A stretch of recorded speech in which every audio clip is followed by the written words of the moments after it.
you so much for your time. Really appreciate it. And you know, and I know you've been talking all day, so I'll kick it off to try and maybe hopefully throw something out that somebody hasn't thrown at you already. Oh, okay, yeah. It's nothing. Don't worry, nothing too deep. But Yeah. you know, obviously there are ardent fans of the video games, but then there are fans of the movies that Paul made who have never even played the game. So did you? Not that you have to play fan service to them, but did you feel there were certain things you kind of had to kind of pop in there to kind of not lose them as well? Do you know what? No, I mean, the great thing about this was, you know, my pitch for it is let's go back to the games, but more than anything is my pitch for it was, I'm a horror guy. I know what I'm doing in horror. Let me give you the John Carpenter version of Resident Evil that I've always wanted to watch, you know? Yeah. And people were just on board with that. So really that was the key. And I really feel, and it'll be interesting when it comes out and see how that works, but I really feel that the fans of the game, the fans of Paul's movies, and the fans of horror movies all want different things, and you can't please everybody at all. And even within those factions, you know, the fans of the games, different fans want different things. So to go and try and make a fan service movie for whoever, whichever, you know, demographic you're trying to appease is madness, in my opinion. So I really just approached this as, guys, I am a fucking huge horror nerd. Let me tell a scary horror movie. And if I get this right, and if I can scare people, that's the one thing that overrides anything. As far as I'm concerned, if you can make a movie that scares, people will come. People will want to be a part of that experience because it's such a great, pure, and so hard to find experience to be genuinely terrified. And when you watch a movie, that it will overcome anything that anybody is looking for or worried about, or, you know. And so that was really my sort of driving force behind this. Just scare, just have fun scaring people. Well, within that too, you know, for me at least, I think the issues with video game movies for the longest time have been whether or not it's a good story or not to jump off from. There is something about the fright, and there is something about the experience being the person who is actually indebted in it as the controller, as you're part of it. So where does that change from having to be a traditional horror film to what I can put into kind of bringing that to people who never played a game ever? Yeah, I think the interesting thing is, and it's again will be very interesting when the movie comes out, is like every frame, every scene of this movie is imbued with my love of the franchise, and you know, so much of it is recreated with such attention to detail. You know, we have the blueprints from Capcom of the dimensions of the mansion of the police, and we built those things identically.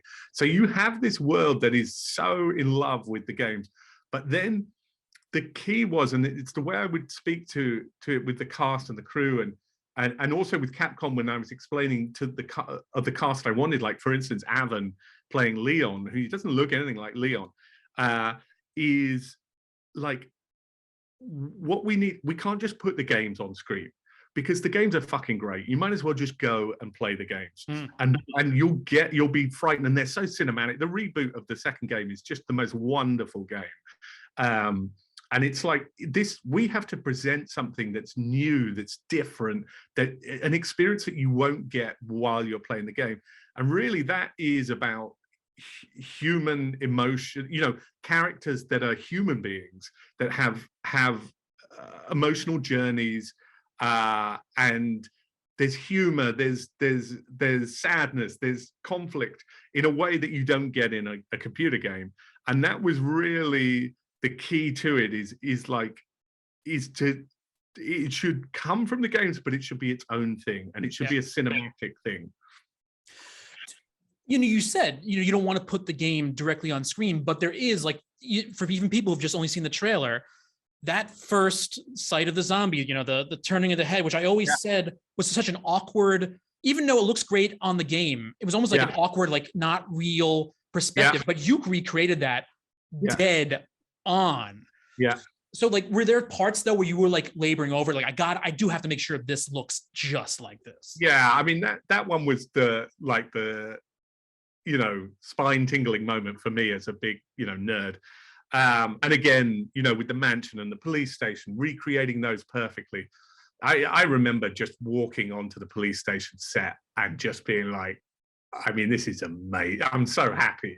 So there was so much that I wanted to get as close to the game as possible. And I was obsessed while I was making this with the reboot of the second game. I was playing that all the time.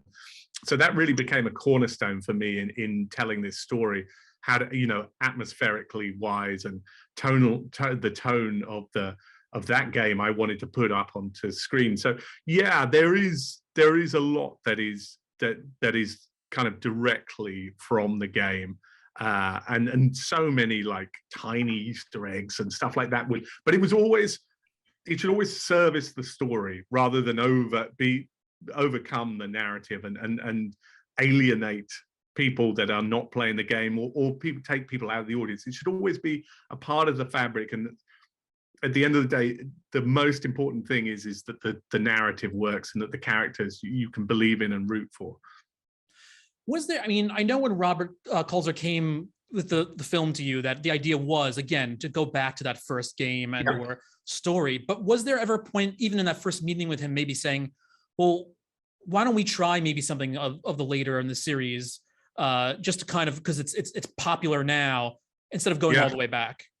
Yeah, it was interesting. When I came onto the franchise, they didn't know what they wanted to do. Okay. They liked me. They liked 47 Meters Down, which I'd just done and had connected with an audience. And they liked, I think the thing that they were drawn to was a filmmaker who wanted to create scary movies for people in an audience, in a dark room, to jump and scream together. And they knew they liked that idea, but they didn't quite know what they were going to do. And they had some stuff that they'd been developing. They had a TV script that they were wondering maybe we should go down the route that was very much in the mold of the Paul movies and in that kind of sci-fi world. And they had also explored the whole Resident Evil 7 world with the kind of more Texas Chainsaw Massacre kind of style horror, and nothing was really quite landing. And we would just talk. And so to start with, it was really just a personality thing when I came on, that we just got on and we knew that we had the same humor and the same filmic references. And so we knew we were the right people to be working together. We just didn't know what we were working together on. And then it just became very obvious that this is what we were going to do. And then on top of that, as we were sort of feeling our way out of that and knowing that, okay, so we want the key characters, Jill, Claire, Wesker, Leon, Chris, we want those key characters, and we want the mansion and we want the police station. But what are we doing? How are we telling it? Then Capcom dropped that second game, the remake of the second game. And I remember playing it and just being like, holy fuck, this is amazing. This is just a piece of art. And I just became obsessed with that. And it was just like, guys, this is our movie. This is our jumping off point of the movie. So that became the tonal reference, the narrative reference. It became everything to how we approached the movie. So that became very clear very quickly then. Well, I know I got to let you go. So very quickly, just to wrap up, do you see yourself taking on like that helm of Paul, where there's going to be multiple films that you're going to helm? Or is it just like, let's see what happens? I mean, always, let's see what happens. Let's see if anybody goes and sees the movie. You never can tell what the reaction's going to be and stuff. But there's a real want for this to be the beginning of a whole new world. And I think what I personally would love is the way I approached adapting this was to say, look, we're adapting a novel. We're taking it as if this were a Stephen King novel, we're gonna adapt the game, and we're gonna be faithful to it, and we're gonna show love for the actual source material in a way that has never been done before. And it's been such a great experience. And I would love to then